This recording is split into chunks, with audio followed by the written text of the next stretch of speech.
Hello again. I've gone and got another mini video camera in for review, again from Hong Kong through eBay, but this one I've really pushed the boat out. It cost me £33 delivered, which is quite a lot more than some of the others, and as you can see from the packaging, this is more of an upmarket type device.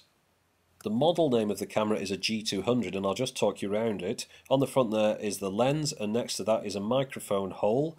Underneath here is the usual spring-loaded micro SD card slot.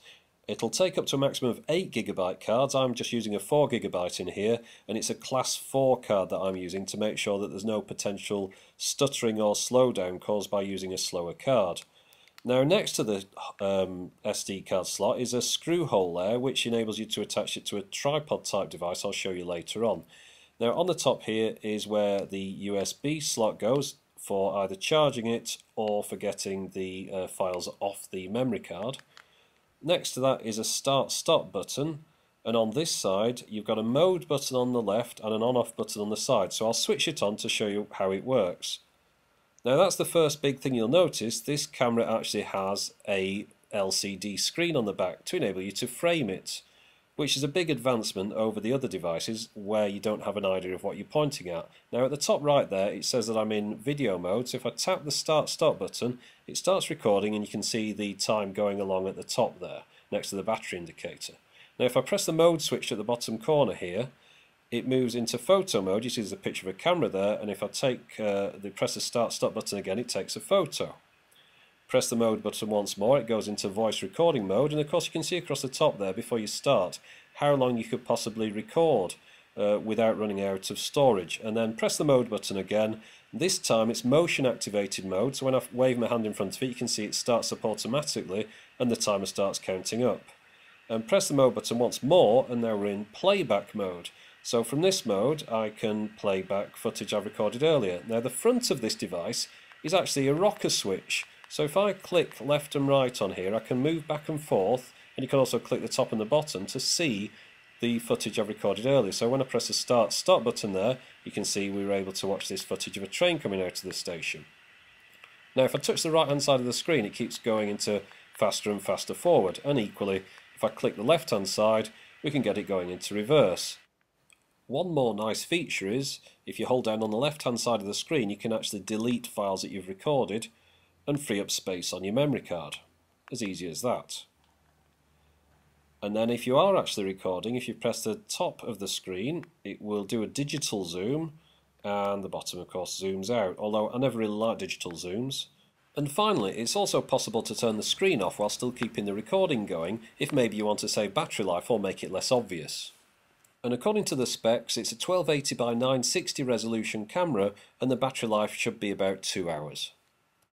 And I'll quickly whiz through what else is inside the box. So you've got the drivers on a disc, you've got the manual itself, which is actually a very nice manual, you've got a lanyard, you've got a little case to put it in, you've got a USB A to B lead and another USB A to B lead for some reason, and you've got a sticky back piece of Velcro and the little stand that screws into the hole in the bottom that I mentioned earlier on.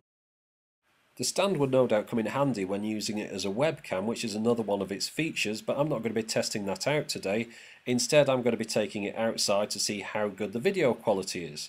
Because this is a high definition camera, remember, 1280 by 960, so I'm expecting big things. So let's have a look.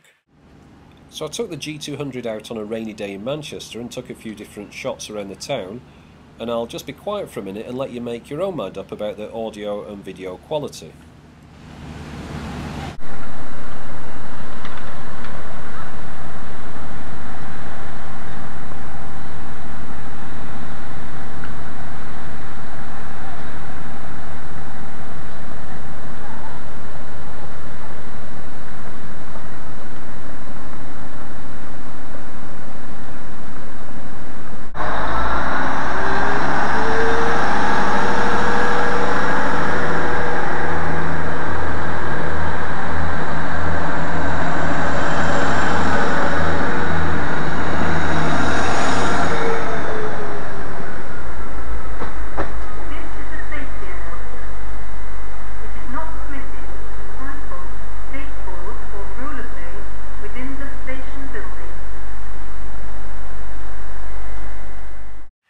Well, I don't know about you, but I'm really disappointed in the video quality there. But luckily I had the DVK808 Keyring camera with me as well to compare against, so let's have a look.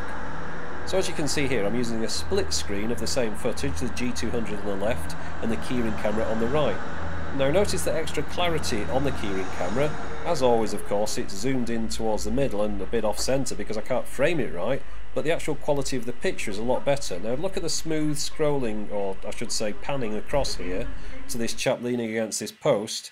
Now it's a real bloke, as you can see from that picture, but if you were to look at it on the G200, it looks like some kind of strange spectre. So here's another still of a shot. This is through the Keyring camera, and look at the chap with the umbrella, and now look at him here on the G200. It's all very kind of dark and blurry. Again, we'll try the G200 with a panning shot. As you can see, it's very jerky. Now remember, I am using a class 4 card in this, so that's the best one I've got, and I don't think anything would improve if I got a class 6. The 808 in comparison is a lot smoother at panning across the same scene. And again, I'm going to split screen those so you can see them again. And it's like night and day, isn't it? The Keyring camera is about 10 times better than this one, which is supposed to be HD. Now you might have noticed again that the time was wrong in those clips, and it's a usual matter of copying a file called, in this case, time.txt, which contains the time and date in this format, across to the memory card. And as you'll see here, the 2009 on the left, when replaced with the time.txt with the right time and date, changes it to 2010. Now there is another problem with the camera. Again, it's one of these ones that only copies stuff across at USB 1 speeds, which is rather weird. The camera is quite frugal with its memory use though. A 10-minute clip of my Nixie clock used only approximately 600 megabytes.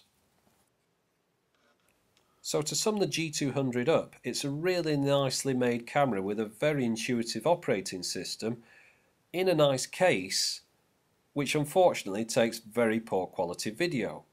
It isn't HD, however much it tries to proclaim it is on the box and in the instructions. It looks more like a 640 by 480 resolution that's been somehow upscaled but also ruined in the process. It does fit quite nicely in the palm, and you can hide it quite well when you're walking around, although that glossy cover might be a bit obvious. And of course it's packaged rather like, say, an Apple iPod Nano. But unfortunately the packaging doesn't make up for the fact that the video quality isn't up to the quality of something like the Keyring camera. Some people may well be able to live with the G200 due to its extra features, but for me, no amount of features will make up for poor video quality, so I'm going to be sticking with the Keyring camera for the time being. Thanks for watching.